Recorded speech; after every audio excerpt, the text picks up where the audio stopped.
Salam, perkenalkan nama saya Adelina Giawa, NIM 08012162, Prodi Teologi semester 5.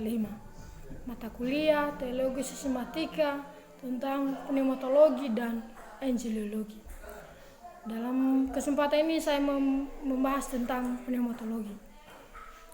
Definisi dari pneumatologi adalah secara etimologis berasal dari dua kata Yunani, yaitu pertama pneuma yang berarti angin, nafas, roh, dan logos yang berarti perkataan, ilmu, pengetahuan. Dua kata tersebut digabung menjadi satu pengertian, yaitu ilmu atau pengetahuan yang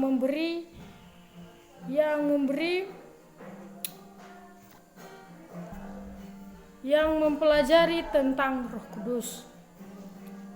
Roh Kudus dalam bahasa Ibrani yaitu ruah yang berarti angin, udara, hawa, dan dalam bahasa Yunani adalah pneuma yang adalah netral.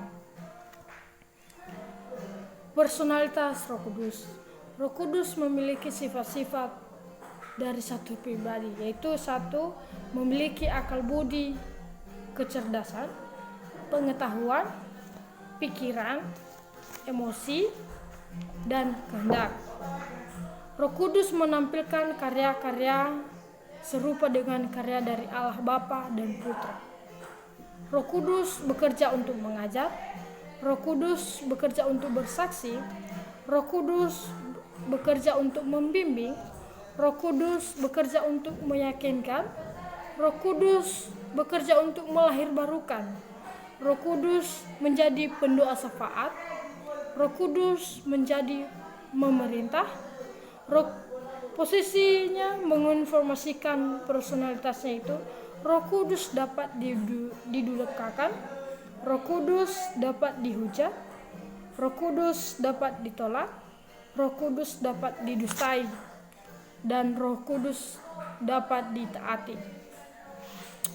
Atribut-atribut ilahi Roh Kudus yaitu Roma 1 hidup, Roma pasal 8 ayat 2, 2 Maha tahu, 1 Korintus pasal 2 ayat 10 sampai 12, Maha kuasa, Ayub pasal 33 ayat 4, Maha hadir, Mazmur pasal 139 ayat 7 sampai 10 dan Yohanes pasal 14 ayat 17, kekal, Ibrani pasal 9 ayat 14, kekudusan, Matius pasal 12 ayat 32, kasih, Galatia pasal 5 ayat 22, kebenaran, Yohanes pasal 14 ayat 17. Karya Roh Kudus menyatakan keilahiannya yaitu melalui 1. Penciptaan, 2. Kelahiran Kristus, 3. Inspirasi kitab suci, 4. Regenerasi, 5. Perantara, 6. Pengudusan, 7. Penolong orang-orang kudus. Ada beberapa deskripsi dan pengetahuan penggambaran dari Roh Kudus di kitab suci secara jelas menggambarkan pribadi dan karyanya, yaitu pakaian, merpati, jaminan, api, minyak, materai, air, dan angin. Roh Kudus mendiami manusia secara selektif. Roh Kudus mendiami sebagian orang di PL.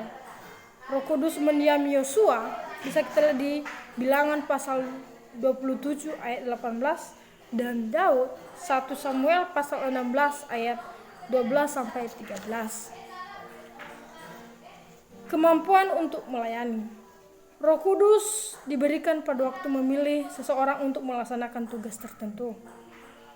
Kemampuan yang diberikan termasuk kemampuan untuk memimpin bangsa diberikan kepada Yosua, Bilangan pasal 27 ayat 16 sampai 18, Saul 1 Samuel pasal 10 ayat 10, dan Daud 1 Samuel pasal 16 ayat 13, Otniel, Gideon, dan kekuatan secara fisik diberikan kepada Simpson, Hakim-Hakim pasal 14 ayat 19.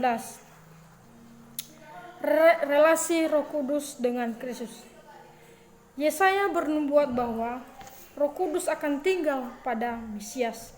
Disebutlah di Yesaya pasal 42 ayat 1. Dan memberikan hikmat, kekuatan dan pengetahuannya kepadanya dan pelayanannya. Yesaya pasal 11 ayat 2 sampai 3. Beberapa dapat dibuat untuk meringkas pengurapan Kristus, yaitu pengurapan itu menunjukkan bahwa Yesus adalah Mesias dan Raja Israel. 2. Pengurapan memperkenalkan Yesus pada pelayanannya di muka umum. Kisah Rasul ayat pasal 10 ayat 38. 3. Pengurapan itu memberikan kuasa kepada Yesus untuk pelayanan di muka umum. Lukas pasal 4 ayat 18. Pengurapan merupakan tanda keautentikan keilahian dari Yesus.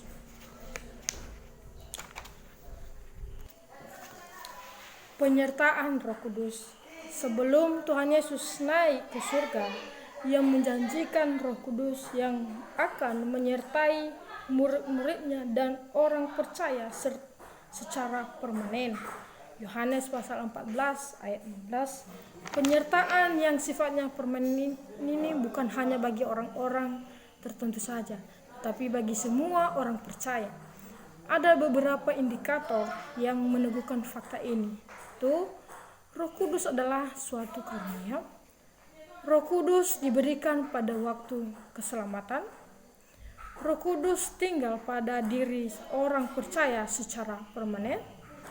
Pemeteraian Roh Kudus adalah salah satu dari banyak karya Allah yang ditunjukkan pada orang percaya untuk menjamin keselamatan.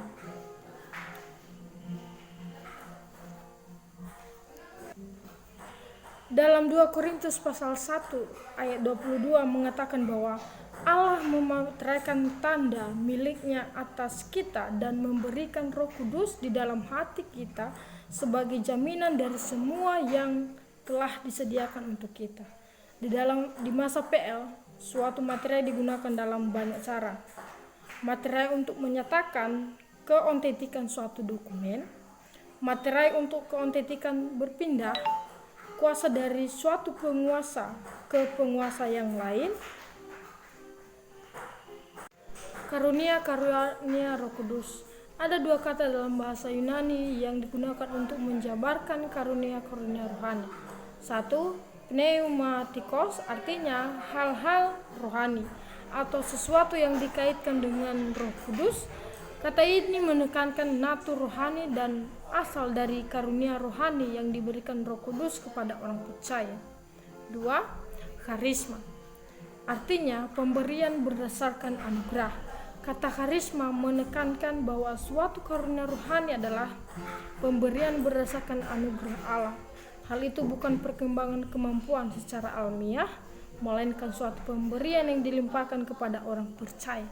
1 Korintus pasal 12 ayat 4. Definisi singkat dari karunia rohani adalah suatu pemberian anugerah.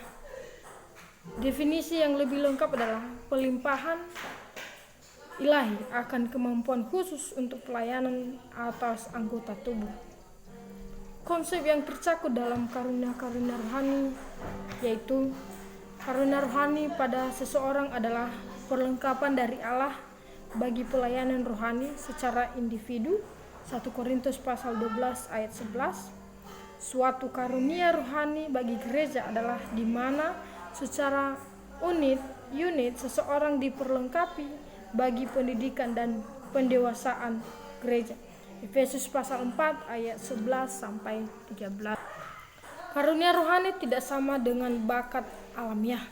Mungkin ada kaitan, tetapi suatu bakat alamiah adalah suatu kemampuan yang dimiliki seseorang sejak lahir dan kemudian berkembang, sedangkan karunia rohani diberikan secara supranatural oleh Allah pada saat pertobatan. Deskripsi dari karunia-karunia rohani. 1. Rasul. 2. Nabi. 3. Mukjizat. 4. Kesembuhan. 5. Bahasa-bahasa lidah. 6. Penginjilan. 7. Pendeta atau pengajar. 8. Melayani. 9. Menolong. 10. Iman. 11. Menasihati. 12. Membidakan roh. 13. Murah hati. 14. Memberi. 15. Memimpin. 16. Hikmat.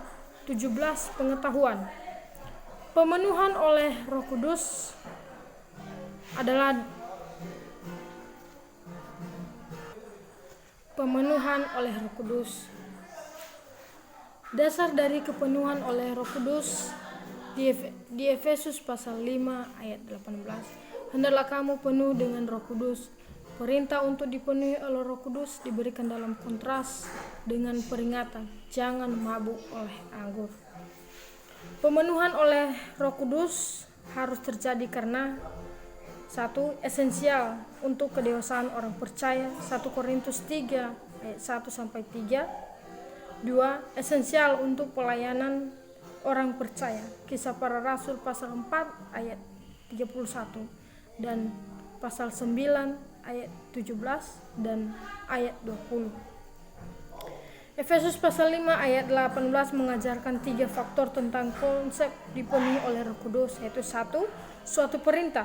Orang percaya diberitakan untuk terus-menerus dipenuhi oleh Roh Kudus untuk kedewasaan dalam pelayanan. 2. Bersyarat. Ketaatan pada perintah dan kitab suci adalah harus supaya dipenuhi oleh Roh Kudus. 3. Berulang. Efesus pasal 5 ayat 18 adalah dalam bentuk presens imperatif atau perintah untuk terus-menerus dipenuhi. Hal ini berarti bukan merupakan pengalaman sekali saja, melainkan peristiwa yang berulang di kitab suci. Tidak ada satu perintah untuk berdoa dipenuhi Roh Kudus, karena dipenuhi Roh Kudus berhubungan dengan relasi yang benar dengan Tuhan. Ada beberapa perintah yang berhubungan dengan pemenuhan orang percaya oleh Roh Kudus, yaitu 1. Jangan mendukakan Roh Kudus. Efesus pasal 4 ayat 30. Jangan memadamkan Roh Kudus. 1 Tesalonika pasal 5 ayat 19. Berjalan dalam roh. Galatia pasal 5 ayat 16. Hal lain pengakuan dosa. 1 Yohanes pasal 1 ayat 9. Dan dedikasi orang percaya pada Allah. Roma pasal 6 ayat 13. Akibat dari dipenuhi Roh Kudus akan menghasilkan buah-buah roh. Galatia pasal 5 ayat 22-25.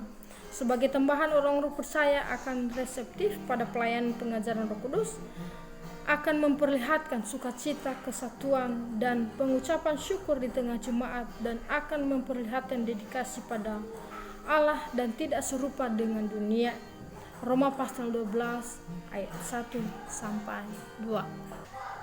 Intinya, kesimpulan daripada pneumatologi ini adalah Roh Kudus itu sangat penting bagi setiap hidup seseorang yang memiliki kepercayaan bagi Tuhan.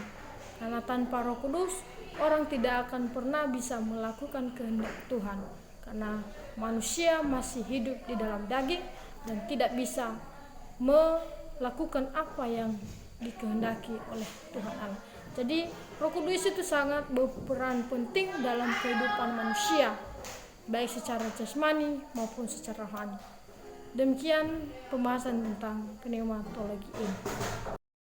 Oke, pada kesempatan ini saya akan membahas tentang angelologi. Definisi dari angelologi, kata etimologis. Angelologi berasal dari dua istilah Yunani, yaitu angelos yang berarti utusan atau malaikat, dan logos berarti ilmu pengetahuan. Dua kata tersebut bergabung menjadi satu pengertian, yaitu ilmu atau pengetahuan yang mempelajari tentang malaikat.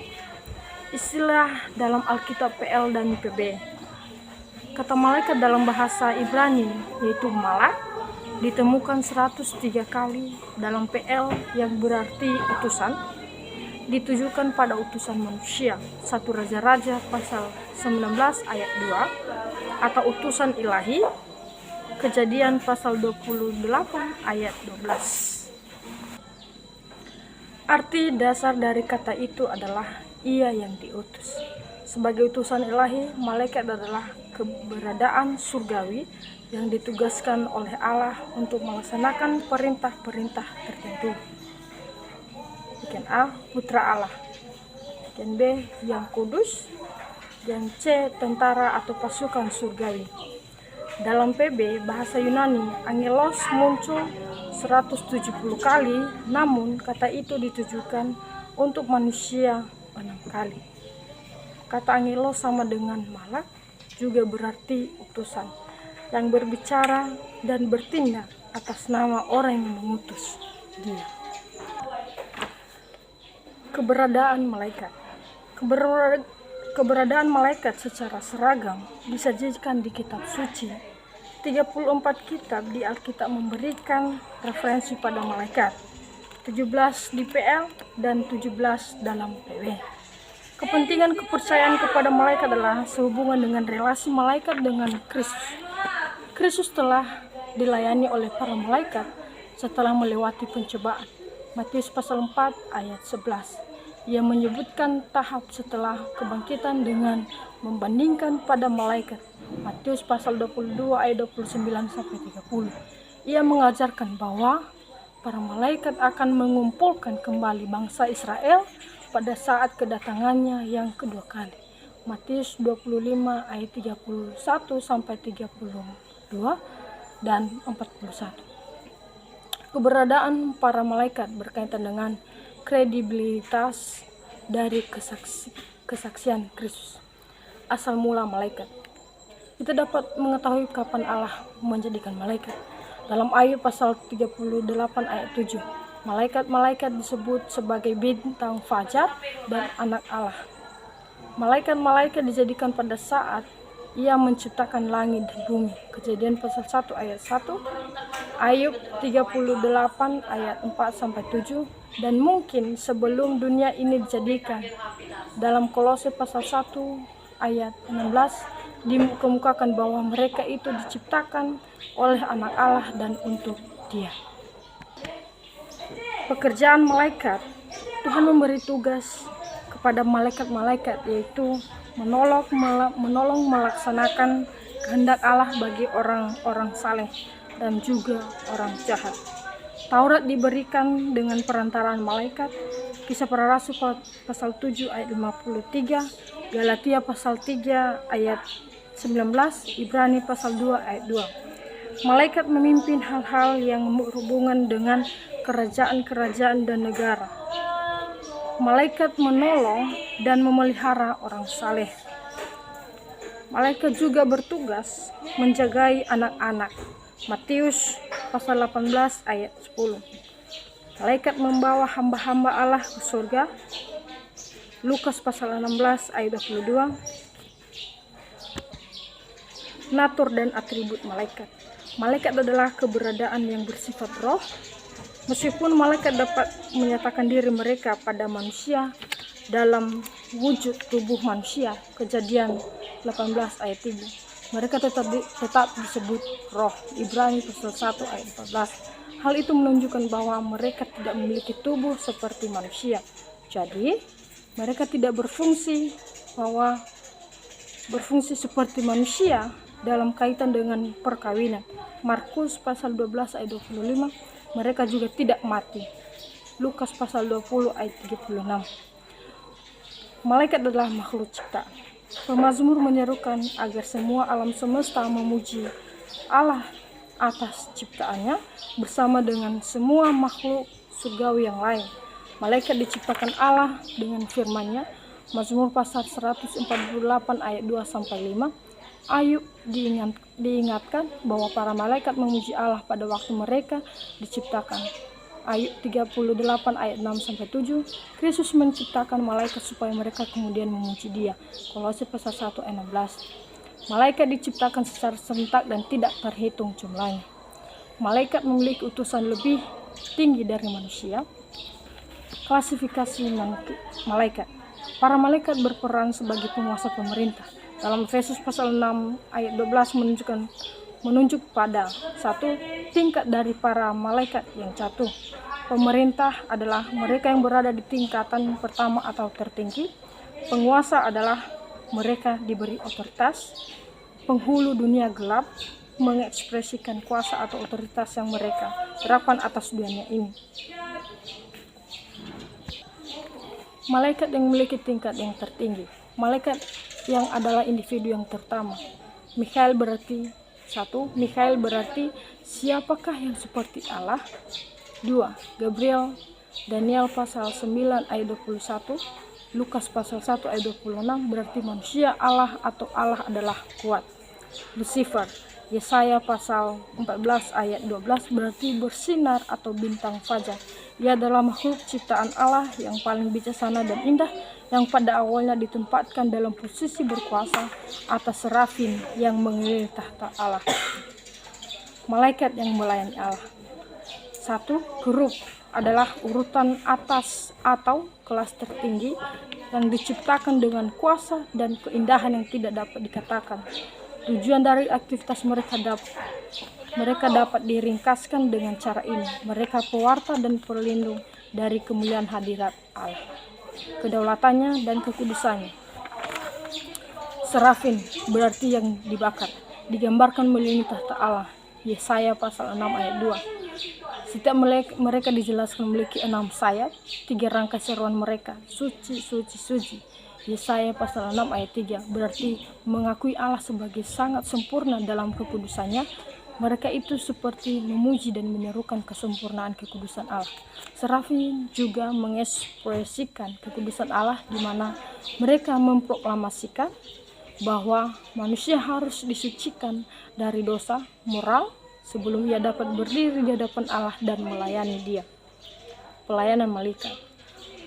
Melayani adalah yaitu menolong melaksanakan kehendak Allah bagi orang-orang saleh dan juga orang jahat. Taurat diberikan dengan perantaraan malaikat. Kisah Para Rasul pasal 7 ayat 33, Galatia pasal 3 ayat 19, Ibrani pasal 2 ayat 2. Keruk mempunyai pelayanan kepada Allah dalam hal mempertahankan kekudusan Allah. Serafin memiliki pelayanan Allah dalam mengelilingi tahta Allah, di mana mereka melayani kekudusan Allah. Malaikat melayani Yesus. Para malaikat memiliki pelayanan yang signifikan pada Kristus sebelum kelahirannya sampai kedatangannya yang kedua. Fakta bahwa malaikat memiliki pelayanan yang penting pada Kristus juga menekankan kelahirannya. Sebagai makhluk malaikat mengelilingi tahta Bapa, demikian pula malaikat melayani Putra Allah. 1. Malaikat memprediksi kelahirannya. Lukas pasal 1 ayat 26 sampai 38. Gabriel datang pada Maria menjelaskan bahwa anak yang dikandungnya akan disebut putra dari Yang Maha Tinggi, yang akan memerintah di tahta Daud ayahnya dan akan memiliki kerajaan kekal. 2. Para malaikat melindungi dia pada waktu masih kecil dari maksud jahat Herodes dan menyuruh Yusuf untuk lari ke Mesir sampai kematian Herodes. Matius pasal 2 ayat 13 dan Matius pasal 2 ayat 18. Malaikat 3. Malaikat melayani dia setelah pencobaan. Matius pasal 4 ayat 11. 4. Malaikat menguatkan dia di Getsemani. Lukas pasal 22 ayat 43. 5. Para malaikat mewartakan kebangkitannya. Matius 28 ayat 5 sampai 7. Para malaikat mengundang para wanita untuk masuk ke kuburan yang kosong untuk melihat kain pembalut yang kosong, sehingga mereka bisa yakin akan kebangkitan dan mewartakan pada dunia. Para malaikat hadir di kenaikannya. Kisah Para Rasul pasal 1 ayat 10, dan hadir di kedatangannya. Matius pasal 25 ayat 31. Malaikat melayani orang percaya. Para malaikat diistilahkan sebagai roh-roh yang melayani. Di Ibrani pasal 1 ayat 14. Tanggung jawab seterusnya dilaksanakan dalam pelayanan para malaikat terhadap orang percaya, yaitu 1. Proteksi dalam hal fisik. 2. Pemilihan secara fisik. 3. Dorongan. 4. Petunjuk. 5. Menolong dalam jawaban doa. 6. Membawa orang percaya pulang. 3. Relasi malaikat dengan orang tidak percaya. Jadi kesimpulan daripada materi angelologi ini adalah malaikat itu adalah utusan dari Allah. Malaikat itu bukan Allah, melainkan malaikat itu adalah ciptaan Allah sendiri.